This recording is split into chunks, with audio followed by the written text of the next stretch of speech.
Your father never ate with you. Not once. Not a single meal. Every day at noon, a black SUV arrived. It parked outside the farm. It didn't honk. It just waited. Your father would stand up. He'd wash his hands. He'd put on his clean shirt. He'd walk out the door. The SUV would leave. You'd eat without him. This was the routine. Every day. For as long as you can remember. You never asked where he went. You learned not to. Your mother never explained it either. She'd serve 3 plates, then put his back in the pot. No words, no explanation. Just 3 plates instead of 2. You grew up thinking this was normal. It wasn't normal, you just didn't know that yet. The farm was small, corn, chickens, a vegetable patch enough to survive, not enough to be safe. In this valley, safe costs extra. It always has. The bills got paid, the farm stayed. Your mother had her medicine. Whatever your father did when that SUV came, it kept the 4 walls standing. You learned not to count the cost. He told you the story once, the year before he died. On the porch, after your mother slept, bad harvest, 2 years of drought, the collector came. Your grandfather had nothing, not the money, not the crops, not even enough pride to argue.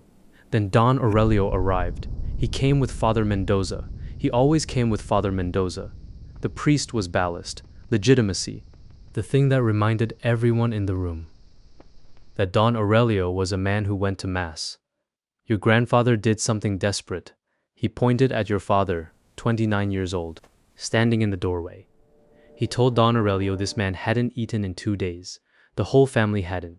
Men who can't feed themselves can't pay protection. This isn't defiance, it's arithmetic. Don Aurelio looked at your father. Father Mendoza leaned in quietly, said something about hunger, about purity, about signs. Don Aurelio was superstitious, the way powerful men get superstitious. Not about God exactly, about signs. A hungry man in a doorway looked like a sign. He offered your father the job before he left. Your father sat at a small table 3 days later. Next to Don Aurelio's dining room, he ate whatever was placed in front of him. He waited 15 minutes. He said nothing. He went home. He did this for 21 years. You are 22 when your father dies. It doesn't look like what it is. Not at first. A Tuesday, a fish dish, technically flawless, but something in the sourcing was wrong. A supplier cut a corner. A cold chain, nobody checked. Your father eats it, waits 15 minutes, reports nothing. Don Aurelio eats. By midnight, your father is in agony. By morning, he's in the hospital. By Thursday, he's gone. The doctors write down the cause. The cause is accurate as far as it goes. What it doesn't say is this: 21 years of borderline meals, 21 years of eating without choice, 21 years of waiting 15 minutes to find out if today was the day. Don Aurelio sends flowers, good ones. He sends Cortez to the funeral with an envelope. Your mother holds it without opening it. She hands it to you. You open it in your car. You sit with it for a long time. Cortez calls 3 days after the funeral. He says Don Aurelio is sorry for your loss. He says the position needs to be filled. He says the boss would consider it appropriate, if the son were willing. You look at your mother through the kitchen window. She's at the stove. She doesn't know about the call. You tell Cortez yes. The chair is the same chair. Cortez doesn't mention this. He doesn't need to. You sit down. Your hand already knows what to do. Your father must have described this. Must have come home and talked about it. The small table, the fork, the waiting, you absorbed it without knowing. The body inherits things the mind never agrees to. Senora Pacheco brings the first course. You eat, you wait 15 minutes. Nothing happens. Don Aurelio eats. You drive home. Your mother asks how it went. You say fine. She nods. She doesn't ask what fine means. She already knows. Fine has meant the same thing in this family for 21 years. Father Mendoza comes on Tuesdays. Mid-70s, small, still. He hears the confession. Stays for lunch. On Tuesdays, you taste his food too. 3rd week, he walks to your small table. Sits across from you without asking. He says, your father was a good man. You say thank you. He says he recommended your father for this, that he has thought about it many times. He doesn't apologize. Men like Father Mendoza don't apologize. They acknowledge, it's close, but it isn't the same thing. He says, your father never complained, not once in 21 years. You think about a Thursday in March, a fish dish, a cold chain nobody checked, a man dying from a meal not meant for him. You say thank you again. He goes back to the dining room. You pick up your fork. Your mother never says the word, not taster, not cartel, not the thing your father did and now you do. She says work. She says your shift. She says, are you eating enough? Which is the only joke in this situation. Neither of you laughs at it. The farm stays. Her medication gets covered. She asked once where the money came from. You said work. Same word your father used for 21 years? She accepted it. The specific exhaustion of a woman who already buried one version of this answer. Some evenings you drive out after your shift. Sit with her on the porch. She makes coffee. You don't eat. You're never hungry when you come home. She stopped commenting around month 4. These are the best hours of your week. You don't tell her that. The years pass one meal at a time. One 15-minute wait at a time. You learn the rhythms, the good nights, the borderline ones. You pay closer attention. You get good at this. Better than good. Don Aurelio starts acknowledging you. Not conversations. Small things. A nod when you arrive. An observation about the food. You confirm or you don't. That's the whole exchange. By the standards of your relationship. This is intimacy. Then Don Aurelio dies. His heart stopped. Wednesday afternoon, in his chair watching television. Senora Pacheco found him. She said he looked peaceful. You hear about it from Cortez. You sit in your car after hanging up. You're not sure what you feel. Not grief exactly. Something next to it. You spent years eating this man's food, so he could stay alive, and he died anyway. The body has its own schedule. The organization restructures. New men come and go from the compound. Cortez moves through the halls differently now, smaller somehow. The new boss is younger. Practical. He reviews the staff like a man cleaning out an inheritance. He finds a line in the ledger. Asks Cortez what a food taster is. Cortez explains. The new boss listens. With the attention of a man who has already decided and is waiting for the explanation to finish. You hear about Father Mendoza sideways. The way you hear about all dangerous things, he knew too much. 20 years of Tuesdays, 20 years of confessions. Everything said in that dining room. He heard all of it. The new boss was not superstitious, didn't attend mass, didn't need a priest for legitimacy. He looked at Father Mendoza and saw one thing, a liability in a collar. They find him on a Thursday.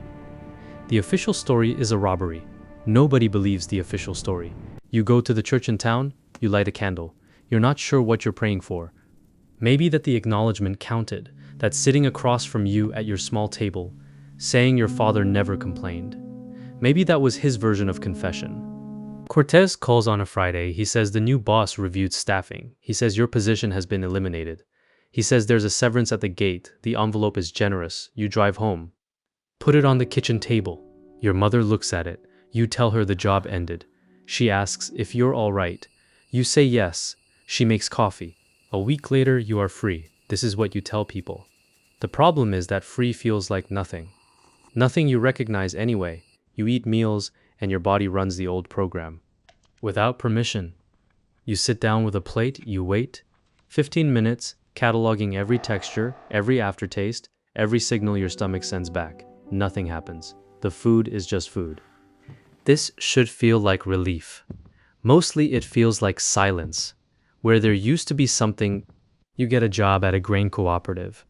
Logistics coordinator. You sit at a desk, move numbers. Nobody brings you anything, nobody watches, the days have no ritual, the weeks blur together. At the table, every meal was the only meal. You were always present, you had to be. Your attention was the whole job. Now you eat from a container at a desk, and you're present for nothing. And the food is fine and nothing about it matters. You start to understand something. The table gave you purpose. Not a good purpose. Not one you chose, but a real one. Every morning you woke up knowing exactly what was required and exactly what failure cost. There was a clarity to that, a terrible, clean clarity that ordinary life doesn't offer. One evening you eat dinner alone. Your mother has gone to bed. You set down your fork after a few bites. You wait. 15 minutes. Old habit. Ghost protocol. Your body running a program for a machine that no longer exists. You watch the plate. You listen to yourself. You catalog. The 15 minutes pass. Nothing happens. Of course nothing happens. You pick up your fork. You finish the meal. You wash the plate. You go to bed. Outside the farm is quiet. The corn your mother planted is coming in. The protection money still gets paid. New boss, same territory, same obligations. The farm stays. This is what your grandfather wanted. The night he pointed at your father in the doorway. This is what your father bought, with 21 years. This is what you bought, with yours. You lie in the dark and think about the small table. Its exact dimensions, the way the chair sat. The sound of the dining room through the wall. Senora Pacheco's food. The best food you have ever eaten. Food you will never eat again. You think about your father. 21 years in that same chair. Coming home, smelling of someone else's kitchen. Never explaining. Never complaining. Every day at noon, a black SUV arrived. He'd wash his hands, put on his clean shirt, walk out the door. You understand him now, not the choice. You understood the choice the moment Cortez called. But the silence. Why he never talked about it. Why he came home and sat on the porch and looked at the farm and said nothing. Because there was nothing to say? The table was the table. The fork was the fork. You ate. You waited. The boss ate. You went home. And somewhere in those years, without meaning to, without wanting to, that became the realest thing in your life. You close your eyes. Tomorrow the logistics job starts at 8 different table. Nobody brings you anything. Nobody watches. You'll be fine. You've always been fine. The farm stays. That's what this was for. That's what it was always for. This story is fiction. Food tasters are historically documented across centuries. Whether cartel bosses employ them has been reported by journalists covering organized crime in Mexico and denied by everyone directly involved. In that world, denial and confirmation mean roughly the same thing. If this one stayed with you, drop a comment.